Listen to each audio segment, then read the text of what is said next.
ഇടുക്കി തൊടുപുഴയിൽ നിന്ന് കാണാതായ ചുങ്കം സ്വദേശി ബിജു ജോസഫിന്റെ മൃതദേഹം കണ്ടെത്തി. സംഭവവുമായി ബന്ധപ്പെട്ട് 3 പേരെ അറസ്റ്റ് ചെയ്തു. വ്യാഴാഴ്ച പുലർച്ചെ വീട്ടിൽ നിന്നിറങ്ങിയ തൊടുപുഴ ചുങ്കം സ്വദേശി ബിജുവിനെ കാണാതാകുകയായിരുന്നു. തുടർന്ന് ബിജുവിനെ കാണാനില്ലെന്ന് കാട്ടി ബന്ധുക്കൾ തൊടുപുഴ പോലീസിൽ പരാതി നൽകി.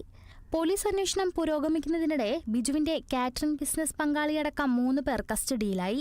ഇവരിൽ നിന്നും ലഭിച്ച വിവരത്തിന്റെ അടിസ്ഥാനത്തിലാണ് കലയന്താനിയിലുള്ള ഗോഡൌണിലെ മാൻഹോളിൽ മൃതദേഹം കണ്ടെത്തിയത്.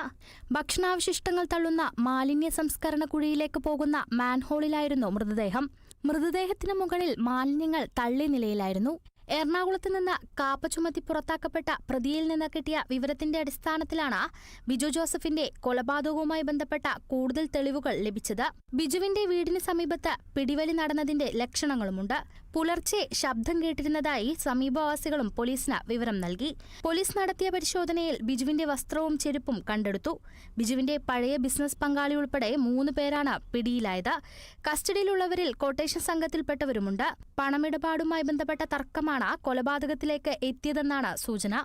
Kerala vision news, Idukki.